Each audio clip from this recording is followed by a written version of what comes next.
প্রথমবার বিদ্যুতের আলো জ্বলল ঘরে, সেই সাথে বিদ্যুতের আলো পেয়ে খুশি পরিবারের সদস্যরা। জলপাইগুড়ির ধূপগুড়ি ব্লকের মাগুরমারি ১ নম্বর গ্রাম পঞ্চায়েতের ঝাড় মাগুরমারি এলাকার ৬টি পরিবারের ঘরে এদিন সন্ধ্যায় জ্বলল প্রথমবারের জন্য বিদ্যুতের আলো। বলতে গেলে যেন এই সময়টার অপেক্ষায় ছিলেন ওই পরিবারগুলি। এদিন সন্ধ্যায় যেন ওই বাড়িগুলিতে অকাল দীপাবলি মুখর হয়ে উঠল। পরিবারের সদস্যদের দাবি, বিভিন্ন রাজনৈতিক এবং অন্যান্য কারণের জন্য এতদিন তাদের বাড়িতে বিদ্যুৎ পৌঁছায়নি। অবশেষে রাজ্যে পালাবদলের পর তারা বিদ্যুতের সুবিধা পেলেন।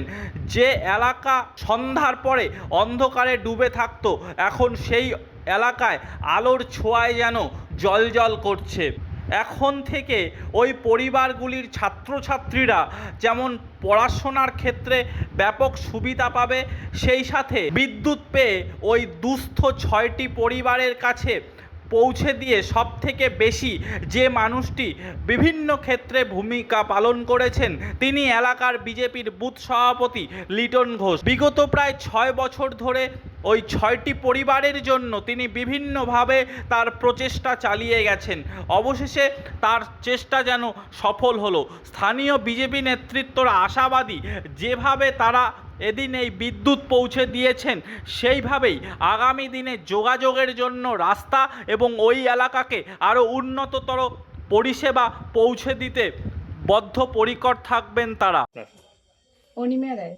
আচ্ছা, এই যে আজকে ইলেকট্রিক আপনার বাড়িতে প্রথম স্বাধীনতার পর দেখা গেল, কতটা অসুবিধা হতো ইলেকট্রিক না থাকার দরুন এতদিন? খুব অসুবিধা হতো। কিরকম অসুবিধা হতো? এই বাচ্চা কাচ্চাগুলো পড়াশোনা অন্ধকারে এই যে কুপির মধ্যে হতো। আচ্ছা, কি কারণের জন্য আটকে ছিল এই ইলেকট্রিক ব্যবস্থা আপনাদের? এই যে পার্টিগত। আচ্ছা, দলীয় কারণে। হ্যাঁ, আচ্ছা, আপনারা কোন দল করতেন বা সমর্থন করতেন? আমরা তো বিজেপি করি। এই জন্যই কি আটকে ছিল এতদিন ইলেকট্রিকের কাজ? না না, আমার তো বিয়ে হওয়ার তো এই প্রায় ৪-৫ বছর হচ্ছিল। না, আগে যে কি হয়েছিল আমি তো অত কিছু জানি না। আচ্ছা, এখন কতটা ভালো লাগছে ইলেকট্রিক আসার কারণে? এখন এখন ভালোই লাগছে। নিশ্চয়, মানে একটা বলা যায় কালী পুজোয় দীপাবলিতে একটা আলোর যে একটা অনুষ্ঠান হয়, হ্যাঁ ঠিক সেরকমই কি অনুভব হচ্ছে আপনাদের মনে? হ্যাঁ। আচ্ছা, কি নাম আপনার? অনিমা রায়। আচ্ছা, এটা কোন এলাকা? এটা ঝাড় মাগুরমারি প্রধান। আমাকে তো আনছে আগে থেকে তো আমরা ওইটা জানি না, পরে আমার জানিয়া অন্ধকার অন্ধকার অন্ধকার অন্ধকার মনে করি কোনো সময় আমার নাম পেলো নাই, কোনো সময় অন্ধকার থেকে সিনটা ধরিয়া বাচ্চা কাচ্চা খাওয়াছি এলাচিনে পড়বে একটা কন্যা, অল্প কন্যা কিবা হয়ে গেছে। তারপরে নম্বর তার যখন পাওয়া যায় না, সব অন্ধকার দেওয়া, কোটে লাইট কোটে কি এইগুলো ধরিয়ে কিভাবে এটা জীবন যুদ্ধ প্রতিদিন। হ্যাঁ, তাই মনে করি দিনে তো যা কষ্ট, আতি তো ওই কষ্ট। গরমের দিনে যখন ফ্যান চালু করে থাকা যায় না, তখন আপনাদের কিভাবে থাকতেন আপনারা তাদের গরমে? তখন কি আর ও মনে করি অস্থির ভাবে থাকি, কোটে হাওয়া পাই কোটে কি পাই, হাত পাখা। হ্যাঁ, মনে করি এই যে গুয়ার ঢোনা দিয়া হাঁকাই হাওয়া বাইরা থেকে 10টা 11টা 12টা পর্যন্ত নই। বাচ্চারা কিভাবে থাকতো এই গরমে? এই বাচ্চা গিলা আসলে কি হাঁকাই দিয়ে হাঁকাই বাধ্য হতো। হ্যাঁ, মানে মেন কি সমস্যার জন্য ইলেকট্রিকটা এতদিন বন্ধ ছিল, মানে আসেনি আপনার? প্রথম তো দিয়া খুঁটি আসিছে, আসার পরে খুঁটি যখন খাল খুঁড়া হয়ে গেছে না ঠিক আছে সিপিএম হইতে, তারপরে সিপিএম থাকিয়ে আমরা কিন্তু তৃণমূলত গেছি। তৃণমূল যখন গেছি সেটা আমাকে ঝান্টা ধরাইছে, বলে আমরা রাস্তা দিমু লাইন দিমু তোমরা এইভাবে আমার কাছে আসো। তারপরে আমরা তো জানি বলে আমার অন্ধকারে যাহাতেও গাছি, কোনো সময় আমার পয়সা করি থাকে না, আমরা দিন মিলে দিন খাই।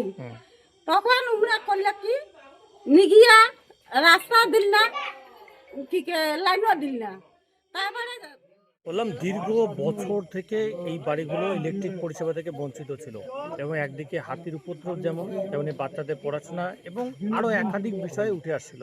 সে জায়গায় দাঁড়িয়ে আজ ইলেকট্রিক এই বাড়িগুলোতে পৌঁছে গেছে। কি বলবেন আজকে এসে কেমন লাগছে? আজকে আমরা শুধু এই যে বাড়ির যে 5টা পরিবার রয়েছে, শুধু ইনারা নয়, আমরা মাগুরমারি 1 নং গ্রাম পঞ্চায়েতের সকল বাসিন্দা তো ধূপগুড়িবাসী প্রত্যেকেই আজকে আনন্দিত। আমাদের প্রত্যেকের ঐকান্তিক প্রচেষ্টায় 116 নং বুথের যে যুবশক্তি রয়েছে এবং ভারতীয় জনতা পার্টির বিশেষ করে নেতৃত্বের ঐকান্তিক প্রচেষ্টায় আজকে যে এই বাড়িগুলো ইলেকট্রিকের আলো এসে পৌঁছেছে এবং এখানকার বাচ্চারা আজকের থেকে ফ্যানের হাওয়ায় ইলেকট্রিক বৈদ্যুতের আলো পড়াশোনা করে পাড়ার নাম, গ্রামের নাম, অঞ্চলের নাম, ধূপগুড়ির নাম তথা রাজ্যের নাম এবং সর্বোপরি দেশের নাম যে উজ্জ্বল করবে, এটা একমাত্র ভারতীয় জনতা পার্টির দ্বারাই সম্ভব। স্বাধীনতার পর আমরা যেখানে আমাদের দেশের সম্মানীয় প্রধানমন্ত্রী নরেন্দ্র মোদীজি বলেছিলেন যে যদি কোনো জায়গায় 110টারও বেশি পোল লাগে সেখানেও ইলেকট্রিক ব্যবস্থা পৌঁছে দেওয়া হোক, আমরা দেখেছি যে সিপিএমের 34 বছর এবং এই স্বৈরাচারী তৃণমূল সরকারের 15 বছরে এখানে কিন্তু কোনো বৈদ্যুতিক পৌঁছে দিতে পারেনি এবং এর নেপথ্যে রয়েছে তৃণমূল সরকারের কিছু স্বৈরাচারী চোর, গুন্ডা, বদমাইশ নেতার নেতৃত্বে কিন্তু এই বাড়িগুলো বঞ্চিত ছিল এতদিন।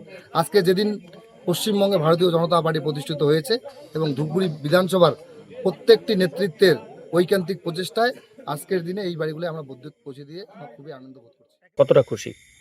আজকে সৌভাগ্য, ওই প্রথম দিন খবরের ক্ষেত্রে আমি ছিলাম, আজকেই সেই সম্পাদক উৎপল রায়, ইটনগঞ্জ বুথ সভাপতি, আজকেও লাস্ট ফিনিশিং আমরা লাইটটা জ্বলার পরে আপনাদেরও দেখা পেলাম। দীর্ঘ প্রতীক্ষা, বহু সংগ্রাম, তারপরে আজকে লাইনটা আসলো। কিন্তু এই যে দৌড়াদৌড়ি, একদম বিভিন্ন অফিস থেকে এই অফিস থেকে সেই অফিস, ডোর টু ডোর, আমরা আমাদের যে কর্মীরা আছে এই বুথের প্রত্যেকেই এবং আমাদের আপার লেভেলের নেতৃত্বরা সবাই পরিশ্রম করছিল 5টা বাড়ির লাইনের জন্য। কিছু আমাদের কিছু গ্রামেরই শয়তান চরিত্র, দুশ্চরিত্র, কাটমানঘাড়িয়া তৃণমূলরা এই লাইনের বিরোধিতা করছিল, প্রচণ্ডভাবে বিরোধিতা করছে, বিভিন্ন অ্যাঙ্গেলে পড়ছে। তাদের সরকার ছিল, তারা ভিডিও সব জায়গায় যার প্রভাব খাটিয়ে লাইনটা করতে দাঁড়াই। আজকে আমরা সরকার পরিবর্তনের পাবলিক আশার আলো দেখছে, আমরা সেই সূত্রে যোগাযোগ করে আমরা লোকগুলোকে মুখে হাসি ফুটাতে পারছি। আমার নাম জিৎ অধিকারী। স্কুলে পড়াশোনা করো? হ্যাঁ। কোন স্কুলে? এই ঝাড়মাগুড়ি প্রধানপাড়া জুনিয়র হাই স্কুল। আচ্ছা, কোন ক্লাসে পড়ো?